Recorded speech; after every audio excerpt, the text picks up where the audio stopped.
Good evening, and welcome to Behind the Shadows. My name is Susan Finelli, and I am your host and author of Behind the Shadows, a program where we go behind the shadows of what meets the eye. This evening, we will be going behind the shadows of Chemo Girls. Who is that stranger in the mirror? You may want to tape tonight's program because I'm sure we have all known, know, or will know someone that this episode will affect. Our guests tonight are Marybeth Maida and Debbie Kiederer.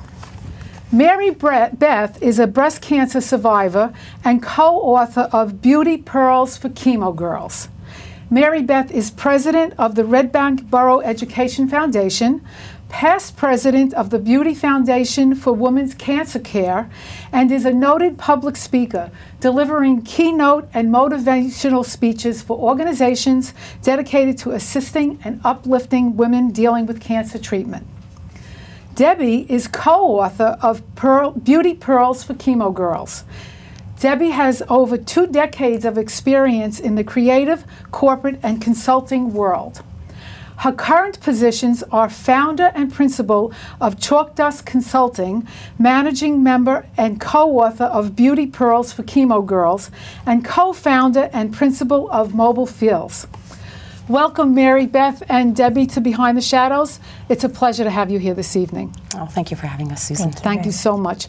Marybeth, I want to thank you for having the courage to come to the show tonight to share your experience with us and to help us to go behind the shadows of the stigma associated with the disease. I know there's an emotional effect with the diagnosis, and it's got to be a roller coaster ride when you first get the news. Why don't you talk to us a little bit about that?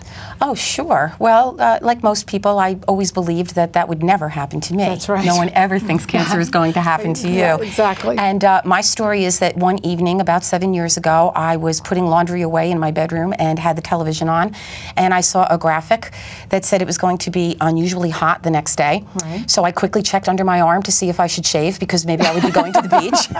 Ladies out there, you understand. You know that. But instead of finding stubble, my hand somehow just drifted over my breast and I found a lump. So what does any married woman do? I immediately screamed for my husband. Exactly. And he came up. Now, the interesting thing to me, and the thing that I think everyone should know, is that I had been for my annual gynecological exam 2 days before. And I had no evidence. He didn't feel it. He didn't feel it. And it was really hard to believe that you could miss it because it was like a marble. But I found it. And I said to my husband, do you feel that? And he said, well, of course I do, but you were just at the doctor. You should be fine. Yeah. Well, I wasn't. I not only had a malignancy in my left breast, but I had a malignancy in my right breast as well. And I was not at all a candidate that you would consider for something like breast cancer. I had extremely small breasts. I had no history in my family. I was in very good health. I was in my early 40s. Previous mammograms had always been clear. And so there really didn't seem to be any reason to expect this, but there I was. And I had bilateral lumpectomies, and then I went through 6 months of chemotherapy, and then I had mastectomies and reconstruction. And without a doubt, the hardest part was the chemo. Because you think you're fine, and then you find that you're not. And then when you're not, all of a sudden you start going to doctors who, as far as the patient is concerned, are really making you sick. You have these very toxic drugs that are running through you, and the effects are devastating. They tell you you're going to lose your hair, and you think, okay, I'm going to lose the hair on my head. And considering the eyebrows and the eyelashes, and there's no hair in your nose, so your nose is always running. I mean, really, who would think these things? And the ears, probably. I mean, everywhere. I mean, you don't have to shave your legs anymore, but you know, that's a good thing. Well, there is a positive. You know? But at the same time, it was very, very scary for me. And my children at the time were 17 and 2, and they were scared for different reasons. So I really always went out of my way to try to look very normal in front of them, wearing the wig and trying to maintain this quote-unquote normal life. And then my big story is that one morning I woke up and I didn't have eyelashes. And I ran to the computer and searched out remedies, and I couldn't find any. And so I said to the universe, make me better, and I will write a book so no one ever has to sit in front of the computer or look in the mirror and say, who are you? I don't know who you are anymore, and it's a very scary place to be. Well, I understand that you came to a point where you forgave yourself for getting cancer. Well, yes, I was. Why is that? I mean, why did you feel that it was your fault that you got the disease, that you had to forgive yourself? Probably a Roman Catholic upbringing. I can relate to that. Well, because I think as women, you're always taught that you're supposed to be the caregivers or the keepers of the home, whatever that home may be. Maybe you're a single woman who runs, you have a job, or maybe you're a parent, or maybe you're someone who's caring for others for whatever reason.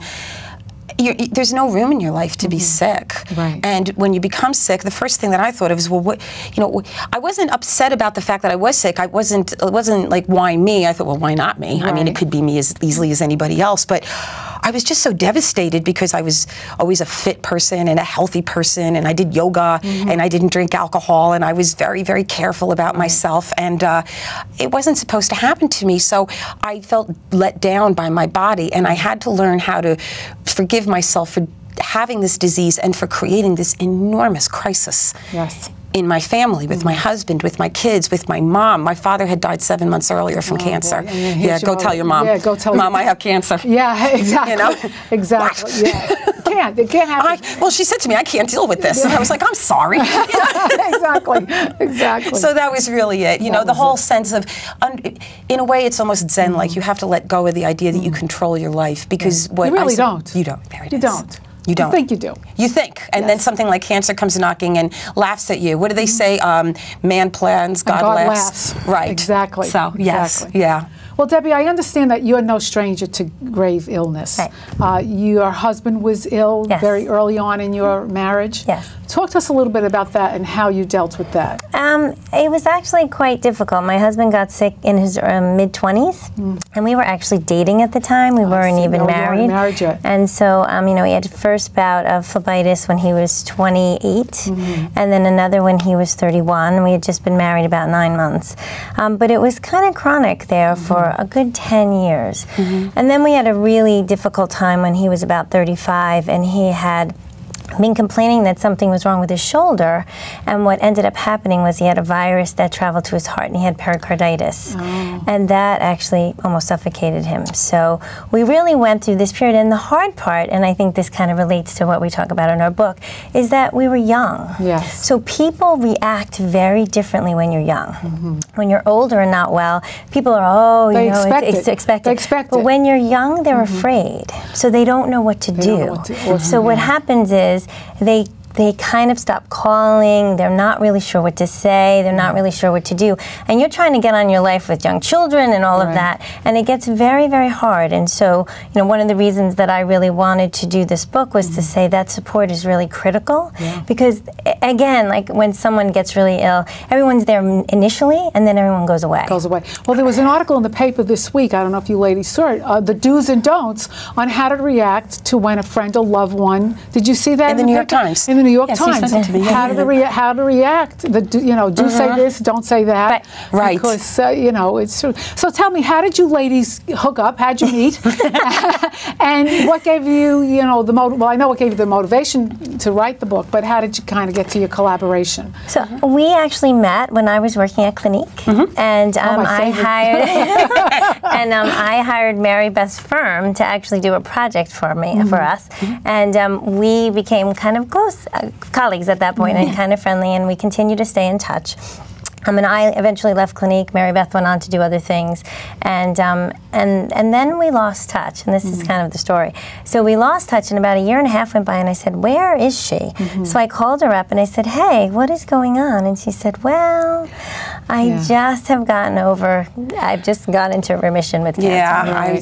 Well, how do you call people? How do you call people and tell them? Well, how you doing? Good. How are you? Cancer. Exactly. And then you get the I'll pray for you. Oh, yeah. Good, you do that. That was one of the don'ts, actually. Yes, that was one of the don'ts. You don't get it. But it was so cute. It was a very short conversation, and she said, "I really would love to meet with you. I'm going to meet with my doctor." I think it was like a couple of weeks later. "Would you meet me in the city and let's just have breakfast?" I think we had breakfast. And so that's how we met.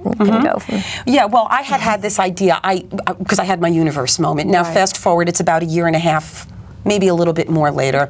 Debbie reaches out, I explain this story, and now that it's in my past, I can speak of it very openly. At the time, I had been a television producer for many years, so I was very focused on the idea that my current project is getting over cancer. Right. And then once my cancer was finished, I wanted to move on to my next project, which now I had to pay the universe back. So I had to write this book. That was the book. Yes, but I didn't want to do it alone. I didn't want to write the book alone. Debbie and I had this wonderful working relationship. I knew that her husband had been ill. I didn't know at that point that she had a very close friend and a relative who were both going through cancer. But I met her at this, you know, funky little restaurant on the East Side and said, I want to do this. And Debbie is very prominent in the world of digital media, and I thought that with a combination of being a cosmetics executive, someone who understood digital media, and who I just knew I could work with, that this would be a great collaboration for us if she was interested in doing it. And so then Debbie shared with me the fact that it was even bigger than what, you know, I had originally thought, because it was beyond just being a support person. And the big thing that Debbie said was, I don't know what to do for my friend and my cousin who are ill. And that was sort of the motivation behind this, is if you're sick, here are answers. And if you know someone who is ill, instead of being tongue-tied and saying all the real things, or sending, and please, everyone should not do this, sending something pink. Or, I mean, I can't tell you the amount of pink. People send me pink Christmas decorations. You know, it's not really something, but people are lost. They don't know what to do. People want so badly to help. Well, I tell you, I've read the book, and I can't tell you the countless people that I have told, buy this book for, because I know that they have someone who's dealing with the disease, and it should be on the bestseller list by now, because I have told so many people, you know, when someone calls me and, you know, they're very upset, and I says, you know, you have to buy this book, and it's not only breast cancer, it's just any chemo. It's any chemotherapy. I saw a quote in your book from a Dr. Patricia Wexler. Dr. Pat Wexler, yes, she's a dermatologist, yes. And she said, just because a woman is on chemo does not mean that she cannot or should not treat the symptoms that are causing emotional pain. Right. So let's talk a little bit about that, and I think that's a segue into the beauty part of people in the treatment with chemo. So when it comes to how you're perceived, your power isn't your clothes, it's in you. And I read the story, I don't remember if I read it in your book, if I read it elsewhere, about Marilyn Monroe. It's in the book. That's my favorite. So just for the audience, it's a great book. Marilyn Monroe was in a park, and she was in glasses and a scarf on her head, and I don't know if she had a scarf on her neck, whatever it was, and no one knew who she was. And then, I don't know if it was the interviewer said to her, well, you know, how are you in this park and nobody knows it's Marilyn Monroe? And she said, watch this. And, you know, she took off the glasses and she took everything off, and all of a sudden, oh my God, Marilyn Monroe's in the park. Right, you know? She put on her personality. Exactly. Basically, she put on her personality at that point. She had it very pulled in because she didn't want people noticing her, because it would have taken away from the interview. And when the interviewer commented on this, it was more than just the way that she looked, it was the way that she was. She became Marilyn. Right. Maybe in her heart, I don't know anything about Marilyn Monroe, but maybe in her heart she was always Norma Jean. But when she was Marilyn Monroe, she was unmistakably Marilyn Monroe. And the power that she exuded was something that just attracted people like a moth to a flame. Everybody came.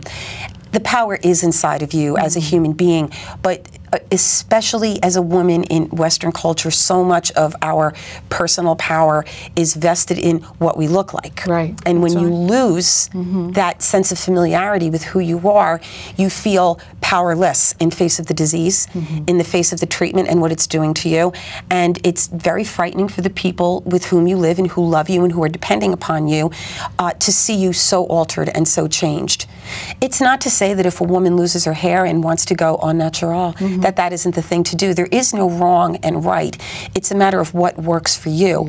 But the difficulty I found was finding what works for you and finding a place where you can be comfortable so that you're not preoccupied with the way you look. Because what we learned in our research for the book is that up until like the middle 80s, doctors were very dismissive, but probably mostly male doctors were very dismissive of a woman's, you know, desire to have hair or her angst over not looking well. And, oh, you have bigger things to think about. And of course you do, but it still hurts to be bald. It hurts, it hurts. It hurts. For me, I was always a skinny girl. I put on all this weight from steroids. That was as hard as anything. And I'm sure sexuality comes into play. Oh, sure. I mean, if you lose a breast or if you're losing your hair, you certainly don't feel like a sexy woman or a wanted woman. And I'm sure that plays a whole role into And we talk about that, and I think it's something that's very hard to discuss because you're not quite sure if it's something somebody else has experienced or has, or so really a girl thing is something we really talk about that in and really discuss things that are hard to talk about. Yeah, it's very hard to talk about, and I read, because researching for the show, and I read a woman who lost a breast and she decided she was not going to get reconstruction. She would just wear a prosthetic, and someone said to her, well, what was a man going to say? So she says, well, men go bald and they stay bald, so why do I have to worry about this? She was very comfortable in herself. And there are other women that are not. But let's talk about how you address maintaining the aura of normalcy and feeling pretty. And you have so many good tips in the book. So let's talk about some of them. Well, the power of makeup, the power of the book. Well, there is an organization that was partnered with us during the project called the Look Good, Feel Better organization, and they send estheticians and wig consultants into hospitals to help women in the hospital maintain a sense of physical normalcy. Our idea was to sort of take that premise of look good, feel better, and turn it on its head and say, well, if you feel good, you'll look better. Because it's not about looking good, it's about being in touch with really what is still valuable and feminine and wonderful about you, and that doesn't change. Cancer can't change that. Nothing can change that. But and there are things that you can do to make yourself be in that place where you will feel good and you will look better. And there's a variety of things that you can do. Yeah, I think part of it is that one of the nice things about our book is it's not just inspirational, it's practical tips. Yes, it is. And so that is really a big part of it, because my one dear friend who was going through it, she was the most non-vain person. She was not vain at all, but once she lost her hair and her eyelashes, it really devastated her. And so we do a whole thing around scarves. She loves scarves, so we give all these tips around how to tie scarves. She actually would wear more makeup than she did prior to it, because she was trying to play up the best feature that she had.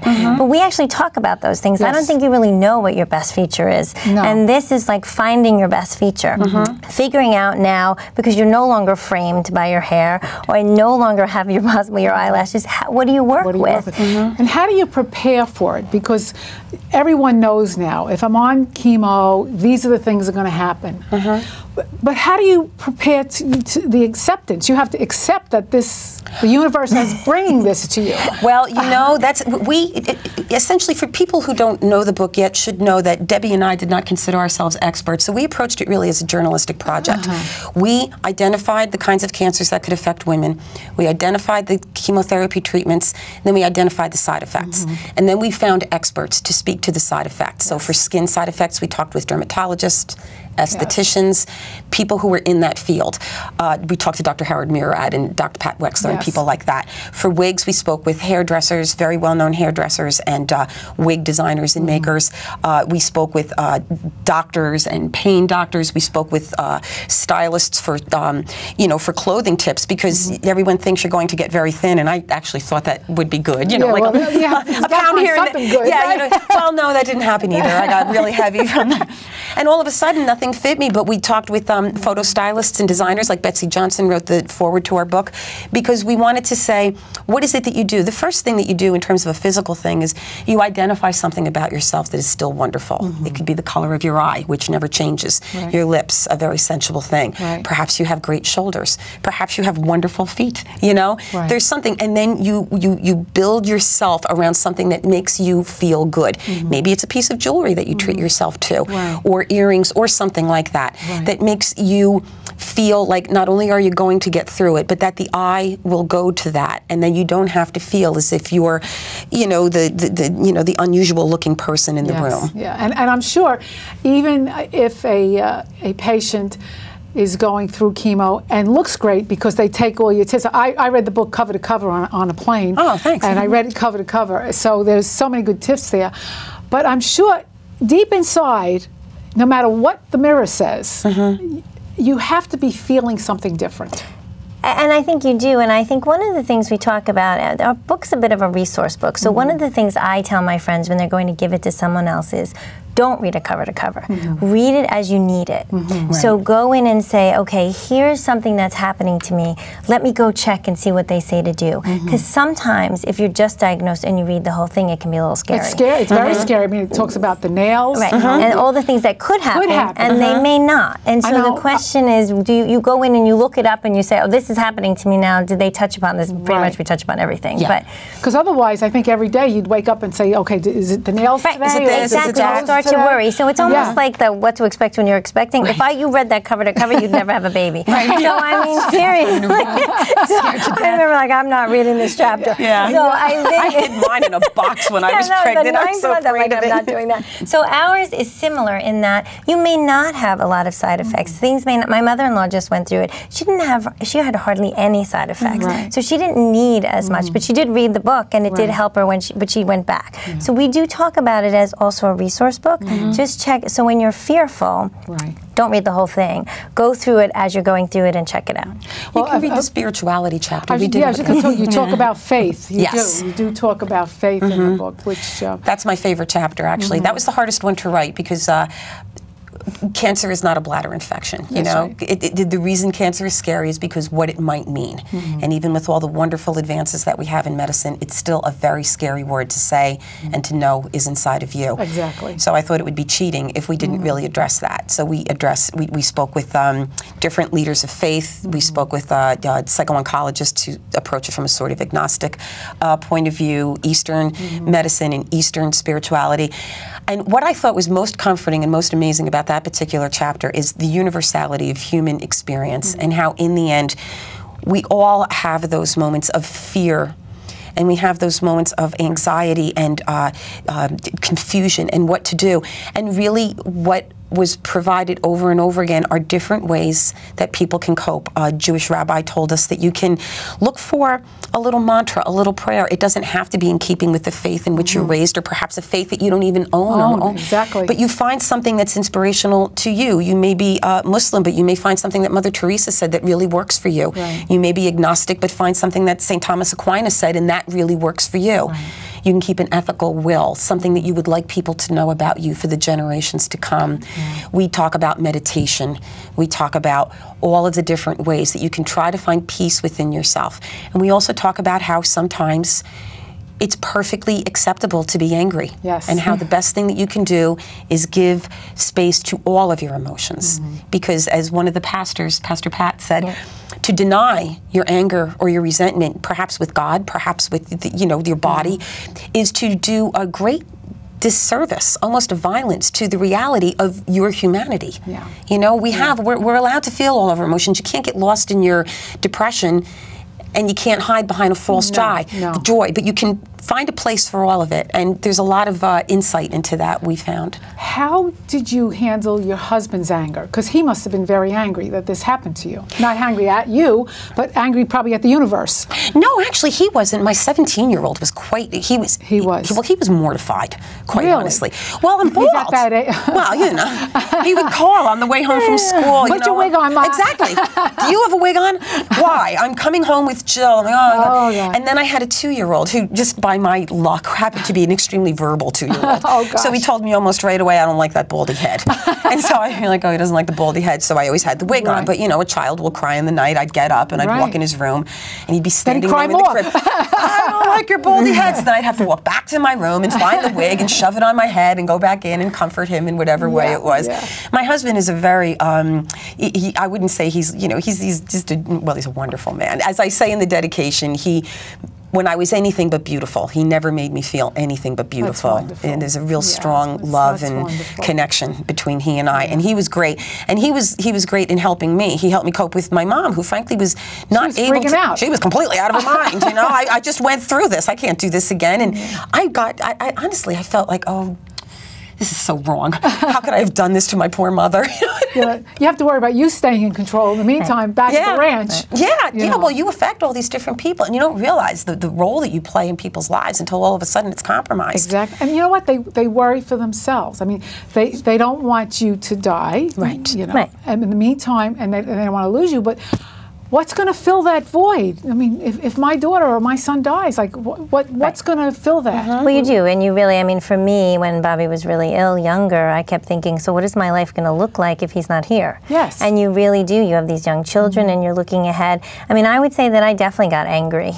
Being on the other side, I got mad because this was not what this was supposed to be. Right. I mean, I wasn't angry to the point where I was angry at him. I was just more angry at life. Yes. And I think that's when you need to seek some help because you do feel alone and you're not sure what to do. So you don't necessarily have to see a therapist, but talk to somebody. Talk to someone. But you don't also want to be judged. And so I think partly you feel like you're not supposed to be mad.